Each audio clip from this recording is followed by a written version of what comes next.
Chembur Thakkar Bappa colony के वरिष्ठ कांग्रेसी नेता सुमन भाई रोसिया की श्रद्धांजलि सभा संपन्न। मुंबई के उपनगर चेंबूर सीएन न्यूज चैनल के कार्यकारी संपादक और मुंबई के वरिष्ठ पत्रकार कपिल देव खरवार की रिपोर्ट। मुंबई कांग्रेस कमेटी के वरिष्ठ नेता और समाजसेवी सुमन भाई रोसिया के दुखद निधन पर चेंबूर ठक्कर बप्पा कॉलोनी के कस्तूरबा कोऑपरेटिव हाउसिंग सोसाइटी के प्रांगण में रोसिया परिवार तथा मित्रगण की तरफ से एक श्रद्धांजलि सभा का आयोजन किया गया। इस मौके पर विधायिका मालती देवी, राकापा नेता और पूर्व नगर सेवक रविंद्र पवार, पूर्व नगर सेविका वंदना गौतम सावले, रुचिरा देवी, शिवसेना शिंदे व्यापारी सेल मुंबई समन्वयक लक्ष्मण कोठारी, सतीश बेलमकर, राजू थोरात, ओम प्रकाश बलोटिया, नित्या गजेंद्र नाडार, रमेश काकड़े, नुपुर गुप्ता, छगन मौर्य, पालू रोसिया, जगदीश कुरडिया, दलपत बुराना, गीता पाखरे, वैशाली दुपट्टे, कुमार पोल, थावरबाई रोसिया, रवि महेश्वरी, आर.के. महेश्वरी, बापू महाराज, धर्मराज मौर्य, सुभाष अग्रवाल, रामस्वरूप गोयल, हंसाबेन, सुमन भाई रोसिया, शंकर सुमन भाई रोसिया, हीरबाई, सुनीता, प्रमिला, ज्योत्सना, वरिष्ठ पत्रकार सुभाष गिरी के अलावा ठक्कर बप्पा के सैकड़ों लोगों ने सुमन भाई रोसिया के तैल चित्र पर माल्यार्पण कर गुलाब पुष्प अर्पित कर उनकी आत्मा को शांति के लिए 2 मिनट का मौन रखा। कपिल देव खरवार और गायिका सरिता पासवान ने भक्ति गीत प्रस्तुत कर लोगों को भक्ति रस का स्वाद चखाया। कभी नहीं आते जाने वाले की याद आती है। दिल एक मंदिर है, दिल एक मंदिर है, होती है जिसमें प्यार की पूजा, ये प्रीतम का घर है। दिल एक मंदिर है, हम यादों के फूल चढ़ाएं और आंसू के दीप जलाएं। हम यादों के फूल चढ़ाएं और आंसू के दीप जलाएं। मौत मिटा दे चाहे हस्ती, मौत मिटा दे चाहे हस्ती, याद तो अमर है, याद तो अमर है। दिल एक मंदिर है, दिल एक मंदिर है, होती है जिसमें प्यार की पूजा, ये प्रीतम का घर है। दिल एक मंदिर है, दिल एक मंदिर है। श्रद्धांजलि सभा का सूत्र संचालन कपिल देव खरवार तथा मंगल भाई रोसिया ने आंतुक सभी लोगों का दिल से आभार व्यक्त किया। अब हम आप सभी लोगों को नेताओं के विचार सुनवा रहे हैं। नमस्कार। 2-2.5 महीना पहले मेरे पास आए थे मेरे दफ्तर में, जो गेलॉर्ड स्टेट में है। वहाँ हम बातचीत किए, काफ़ी समस्याओं के बारे में बातचीत किए, कुशल मंगल पूछा एक दूसरे का। इसके पहले भी वो लगातार बीच बीच में 2 महीने में 3 महीने में एक आध मुलाकात उनकी होती थी और हम बातें करते थे। ऐसा तो सुमन भाई का और मेरा परिचय वो 1984 का है। आज लगभग कितने साल, 40-42 साल हुए हो गए। और उसके बाद में 1985 को मुझे टिकट मिला कॉरपोरेशन का और मैं इस इलाके से मैं जीत के आया, जिसमें बहुत बड़ा साथ मुझे सुमन भाई का उस समय मिला था।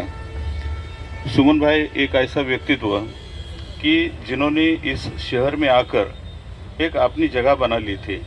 इतने दूर से आने का और इतने दूर से आकर यहाँ अपना नाम रोशन करने का काम बहुत चंद लोग करते हैं, लेकिन सुमन भाई ऐसे एक व्यक्तित्व थे कि हर गवर्नमेंट का कोई भी डिपार्टमेंट हो वहाँ उनका संपर्क रहता था।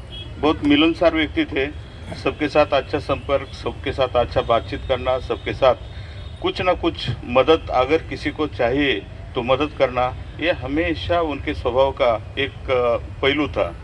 और उस माध्यम से हमने जब देखा, जब मैं नगर सेवक इस एरिया का बन गया 1985 में, तो लगातार वो एक साया के जैसा सुमन भाई का मेरे ऊपर एक आशीर्वाद था, क्योंकि वो मेरे से 10 साल बड़े थे।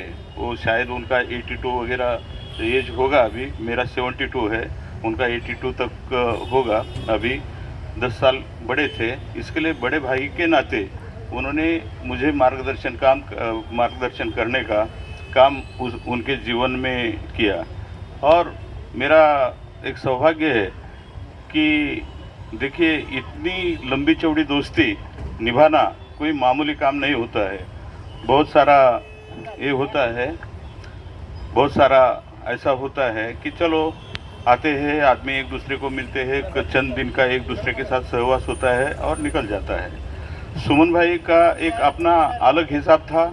सुमन भाई जहाँ भी सोशल वर्क है और जहाँ भी कुछ ना कुछ हमें काम करना है, ऐसा उनको लगता है, तो उस समय वो आगे आकर काम करने का ये करते थे। मुझे मालूम है, जब मैं नगर सेवक बन गया था तो उनकी एक दिली ख्वाहिश थी कि भाई आप नगर सेवक बन जाओ। हम मतिया पीर पर गए थे और वहाँ हमने दर्शन लेते समय बोला कि जो भी देखिए, आप 100% आप जीत कर आएंगे, लेकिन आने के बाद ये मतिया पीर के बारे में अपने को कुछ ना कुछ अपन कर लेंगे।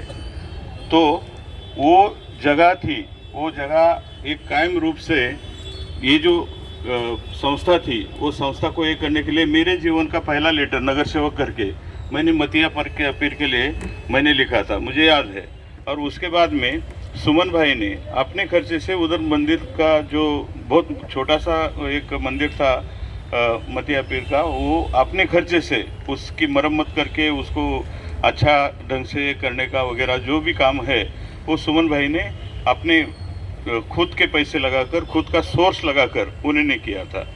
अभी मैं बोलता हूँ कि बाजू में एक गुजराती स्कूल है, वहाँ के टीचरों ने, वहाँ के कुछ लोगों ने ये किया कि भाई ये देखो, ये हमारा थोड़ा सा स्कूल का ये करना पड़ेगा, रिपेयर करना पड़ेगा, थोड़ा बहुत पानी ऊपर से आता है, बच्चों के लिए सुविधा नहीं।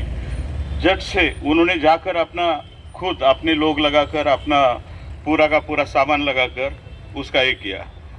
मुझे और भी पता है कि 1985 से मैं, पार्वती परिहार जी, सुमन भाई, हम कोशिश कर रहे थे, वहाँ काका थोरात भी थे, कि इस इलाके के लिए कोई पुलिस स्टेशन नहीं था। उस ज़माने में पुलिस स्टेशन हमें जाना पड़ता था, वो रेलवे रूल क्रॉस करके उस तरफ जाना पड़ता था तिलक नगर में, और वहाँ जाके हमें कंप्लेंट देनी पड़ती थी या पुलिस की सहायता लेनी पड़ती थी। लेकिन हम लोगों ने प्रयास शुरू किया। परिहार ताई भी हमारे साथ थी, काका थोरात जी हमारे साथ में थे, मैं नगर सेवक के नाते उस चीज़ के लिए हम लोग लड़ते थे और सुमन भाई हमारा साथ देते थे। तो उसके बाद में वो नेहरू नगर पुलिस स्टेशन यहाँ हो गया और सारे इस इलाके के लिए एक अच्छी सुविधा हो गई। रेलवे पटरी पार करके वहाँ जाने की नौबत जो हमारे ऊपर आती थी, वो हमें नहीं आ रही थी। वहाँ मुझे भी अभी भी याद है कि सीध नाम के एक सीनियर इंस्पेक्टर हुआ करते थे। उन्होंने जस्ट, हम उनके साथ बातचीत करते थे, हम बैठे थे, तो बोले देखिए ज़रा, वो हम स्टाफ तो बड़ा है लेकिन ये 2-3 रूम हमारे पास है, तो कुछ तो हमें मदद होना चाहिए, क्योंकि अभी गवर्नमेंट के पास हम प्रस्ताव रखेंगे, ये करेंगे तो बहुत, तो उसमें बजट पास होना, फिर कॉन्ट्रैक्टर ये करना, और उसमें फाइल पास होते होते बहुत काफ़ी समय लगेगा। आप कुछ कर सकते हैं यहाँ तो आप करिए।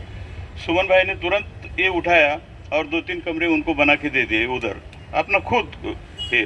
कभी उन्होंने कोई मदद करेगा, दूसरा आदमी कोई करेगा, ऐसा उन्होंने इंतज़ार कभी ज़िंदगी में आपने किया नहीं। अगर कोई अच्छा काम है तो चलो अपना कदम आगे करो और वो काम करो। मुझे याद है कि हमारे मातंग समाज के जो बहुत बड़े ऑथर, लेखक, कवि, जो मराठी के ऑथर है अण्णा भाऊ साठे, जिनका स्मारक हमने बनाया है उधर सुमन नगर के सामने। तो सुमन नगर के सामने वो जो अण्णा भाऊ साठे जी का स्मारक बना लिया था, मुझे पता है सुमन भाई ने वहाँ रात दिन एक किया था। वहाँ वो खड़े होते थे और पूरा वो ज़मीन के नीचे 30-40 फुट से, क्योंकि वहाँ एक खाड़ी थी और वो खाड़ी में वो स्मारक बनना था, तो ज़मीन के नीचे उसका जो प्लिंथ है वो लगभग 40 फीट का प्लिंथ है और उसके ऊपर वो एक 15 फीट का एक खड़ा किया है, ताकि दलदल का एरिया था, दोनों तरफ से बहुत हेवी व्हीकल जा रहे थे, ज़मीन ऐसी ये होती थी, तो वो जो स्टैचू है उसको धोखा नहीं पहुँचे, इसके लिए सुमन भाई ने वो दिन रात खड़े होकर वहाँ, बिल्कुल दिन रात कि रात रात तक काम चलता था उसका नीचे से ऊपर आने का, लेकिन कभी भी सुमन भाई उसके पीछे उसमें पीछे हटे नहीं और वो स्मारक किया। आज भी उसके ऊपर उनका नाम है। तो ये ऐसी बहुत सारे ऐसे काम हैं, क्योंकि उनके जीवन में उन्होंने सहारा देने का जो काम किया था, तो उसके बारे में कितना भी बोलूँ उतना कम है। मुझे पता है गोविंद के शादी में, उनका बड़ा बेटा गोविंद, और उनके शादी में मैं गया था गांव में, उधर गांव में, और गांव में जो देखा तो उनके प्रति प्रेम की, आदर की भावना जो वहाँ के लोगों की थी, वो मैंने ये देखा है। और डॉक्टर बाबा साहब आम्बेडकर जयंती का जो समारोह होता था उधर, जो कंडला पोर्ट के आजू बाजू में ही था वो गांव, हाँ गांधीधाम, वहाँ बहुत सारे बाबा साहब आम्बेडकर का जयंती का प्रोग्राम में या कोई ना कोई ऐसे प्रोग्राम में वो मुझे लेके गए थे। जब मैंने देखा कि सुमन भाई का वहाँ के जो स्थानीय लोग हैं उनके प्रति कितनी आदर की और कितनी विनम्रता की भावना उनके साथ में है, तो एक अपना अलग स्थान होता था। जब भी वहाँ से कोई लोग आते थे तो वो लोगों को हमेशा वो मेरे पास लेके आते थे। हमारा गोपाल भाई करके एक थे, हमेशा आने का, और बहुत सारे ऐसे लोग, कोई अफसर आवे, कोई लोग आए, कोई बुजुर्ग आवे, तो हमेशा उनको लेके मेरे पास आने का, बातचीत करने का। अच्छा, हम लोगों ने पूरे महाराष्ट्र में, सुमन भाई और मैं पूरे महाराष्ट्र में अलग अलग जगह पर हम घूमे हैं एक ही साथ में। मेरा जो गांव है सोलापुर डिस्ट्रिक्ट में, वहाँ तो कितने समय सुमन भाई वहाँ आए थे, और एक हमारा, मैं उनके घर का आया, वो हमारे घर के एक घरेलू मेंबर के जैसा हमारा एक रिश्ता था, और वो रिश्ता जो है वो आखिरी सांस तक चला। अभी वो अपने में नहीं है, लेकिन है, इधर खालाबाई है, मंगलबाई है, लच्छूबाई है, उनका परिवार है, और सब लोग उनके जैसे ही स्वभाव के हैं, जो कि समाज में आकर कुछ ना कुछ अच्छा काम करने का इन सब लोगों का नेचर है। और वो नेचर के साथ साथ उनके ऊपर जो उनके पिताजी लद्दू भाई, उनका भी एक आशीर्वाद हमेशा रहता है, क्योंकि वो लद्दू भाई की प्रतिमा यहाँ बिल्डिंग थी, वहाँ उनका एक बैठने का स्थान था। अभी भी मेरे सामने वो नज़र आता है, जब भी मैं आता था उनका दर्शन लेता था और ऐसा करता था। वो एक अच्छे विचार का इंसान, जो हमेशा मदद का हाथ दूसरों के लिए आगे करने वाला, मदद करने वाला इंसान, और हमेशा अच्छा ही सोचने वाला इंसान अपने से दूर गया है, लेकिन उनके विचार जो है वो अपने साथ में है। हम चाहेंगे कि अपने आगे ज़िंदगी में हम सुमन भाई ने जो भी एक अपने जीवन में एक अच्छा ही सिखाई, उसका हम परिपाठ करेंगे, और उनके रास्ते कदम हम उनके साथ विचारों के साथ हम लोग चलेंगे। सुमन भाई एक होनहार, एक गुण था उस आदमी के, इसमें सिविल वर्क, जो भी कोई इंजीनियर नहीं कर सकता है, वो सिविल वर्क में उनका नॉलेज चलता था। वो जो कारपेंट्री का काम करते थे, आज भी मेरे घर में फर्नीचर पड़ा है, इतने अच्छे कबर्ड, वो मतलब हर चीज़ में उनका एक अलग दिमाग था और अलग ये था। तो ऐसे व्यक्ति अपने में नहीं रहे हैं, तो बहुत अफसोस की बात है। लेकिन हर एक जो आदमी निर्माण होता है, कोई भी जो स्थिति है उसका लय भी है, जो भी निर्माण होता है उसका विलय होना ही है, प्रकृति का नियम है। उसके माध्यम से आज सुमन भाई अपने में नहीं है, लेकिन उनकी विचारधारा, उनका स्मरण हमारे दिल में सालों साल रहेगा। और सुमन भाई हमेशा, अगर वो गए होंगे, लेकिन विचारों से वो हमारे साथ में हैं, और हम उनके विचारों के साथ हम चलेंगे। इतना ही मैं इस समय उनके बारे में बोलता हूँ। आप सबको मालूम है कि सुमन भाई रोसिया जो है एक ऐसा नाम था। मैं सोचता हूँ, अभी पवार साहब जो बता रहे हैं कि हम लोग जब पवार साहब 92 का इलेक्शन था, जब भी मैं चीफ इलेक्शन एजेंट था, और शेणा के इधर अपन ऑफिस बनाया था और उसमें सुमन भाई रोशिया और हम लोग सब मिलकर कांग्रेस में काम करते थे और उस टाइम पवार साहब अच्छे मार्जिन से जीते थे और वो काउंसिलर बने थे और ये पूरा विभाग उनके पास था। तो सुमन भाई रोशिया का इतिहास जो है एक वो पूरा कांग्रेस का इतिहास मैं बोल सकता हूँ कि पिछले 40-50 साल से हम उनको पार्टी में जुड़े हुए थे।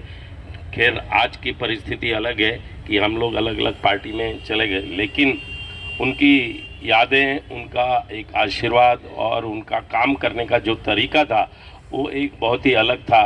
जैसा कि पवार साहब ने बताया कि किसी को भी कभी भी मदद करना है तो वो इमीडिएट मदद करते थे, खुद अपना जो भी मदद उनसे होती थी तन मन धन लगाकर वो हमेशा लोगों की मदद करते थे। बताया जैसे अन्ना भाई साठे का इतना बड़ा स्मारक जो आज पूरे मुंबई में बल्कि महाराष्ट्र में एक अलग तरह की अपनी भूमिका आज अन्ना भाऊ साठे की याद में बना हुआ है, आज उसमें उनका बहुत बड़ा योगदान रहा। एक उसके बाद वो हम उनको हमेशा, क्योंकि 1 मार्च को उनका जन्मदिन होता था, तो 1 मार्च को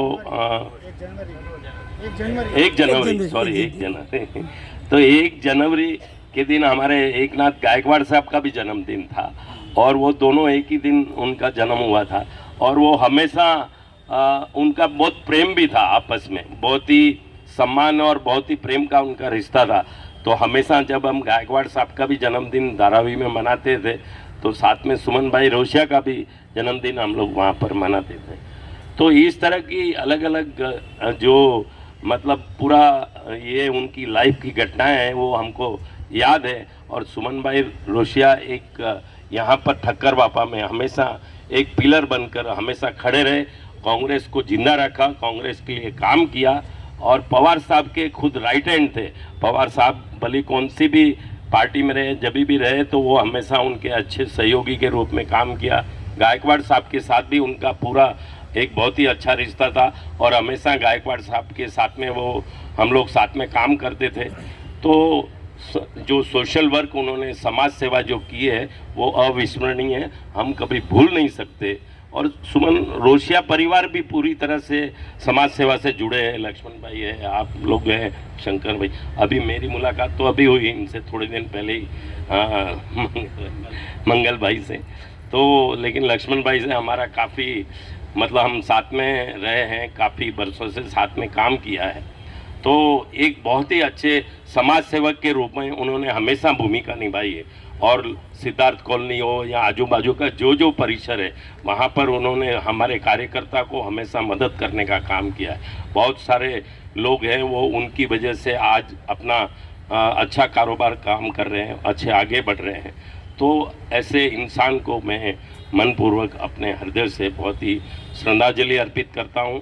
से पहले से ही पारिवारिक संबंध रहा है। ऐसे आदरणीय सुमन भाई रोशिया जी का निधन परिवार के लिए बहुत ही शोकपूर्ण है और इस परिवार के शोकमग्न शोक सभा में सभी उनके परिवारजन, उनको मैं ये इस घड़ी में उनको ईश्वर कृपा करे, शक्ति दे, ऐसी मैं प्रार्थना करती हूँ। क्योंकि मुझसे पहले सभी वक्ताओं ने जैसे बात करी कि ये परिवार एक ऐसा परिवार है, हम बचपन से देखते आ रहे हैं। आदरणीय सुमन भाई हो, आदरणीय मंगल भाई, आदरणीय लक्ष्मण भाई, आदरणीय तावल भाई, सभी परिवारजन, उनके साथ परिवारजन का एक नाता रहा है। हमेशा से समाज सेवा, लोक कल्याण हित की बात, जनहित की बात, कैसे हम अपने जीवन से दूसरों को उनकी जीवन में खुशी ला पाए, कैसे हम अपने जीवन के माध्यम से लोगों के परिवार में एक उपयोगी बन पाए, उस प्रकार का एक कार्य हमेशा इस रोशिया परिवार के द्वारा किया जाता है और निरंतर रूप से किया जा रहा है। आदरणीय सुमन भाई के साथ हमेशा से जैसे पारिवारिक संबंध, मैंने पहले भी कहा कि वो ज़्यादातर टाइम मुंबई में भी रहते और ज़्यादातर टाइम कच्छ में भी उनका आना जाना लगातार निरंतर रूप से वो रहता था। यहाँ पर भी उन्होंने सेवा की प्रवृत्तियों को निरंतर रूप से चलाया। कच्छ में भी आकर के कच्छ के लोगों को भी कहाँ वो सदुपयोग कर पाए, कहाँ उनके परिवारजनों को, समाज के लोगों को, समाज के हित के कार्यों में कैसे सहभागी बन पाए, उस दिशा में हमेशा एक सहभागी होने का प्रयत्न आदरणीय सुमन भाई के द्वारा किया गया है। मैं आज के दिन तो हम सब यही संकल्प लेकर के यहाँ से जा सकते हैं कि जैसे आदरणीय हम सबके वडील सुमन भाई ने अपना पूरा जीवन एक सेवाकीय प्रवृत्तियों में अपना जीवन का दान दिया, ऐसे हम उनके जीवन से संकल्प लें कि कैसे हम अपने जीवन में भी कैसे हर दिन ज़्यादा से ज़्यादा लोगों को उपयोगी बन पाए, कैसे दूसरों के परिवार में सुखी ला पाए। तो मैं मानती हूँ सही मायने में यही आदरणीय सुमन भाई जी के लिए श्रद्धांजलि होगी। मैं फिर एक बार अपनी ओर से, मेरे पिता श्री रामजी भाई देड़ा और पूरे परिवार की ओर से आदरणीय सुमन भाई जी को विनम्र पूर्वक श्रद्धांजलि अर्पित करती हूँ। मैं अपने CEN न्यूज देश प्रदेश की ताजा तरीन खबरों के लिए CEN न्यूज को सब्सक्राइब करें और रहें पल पल की खबर से हर पल बाखबर।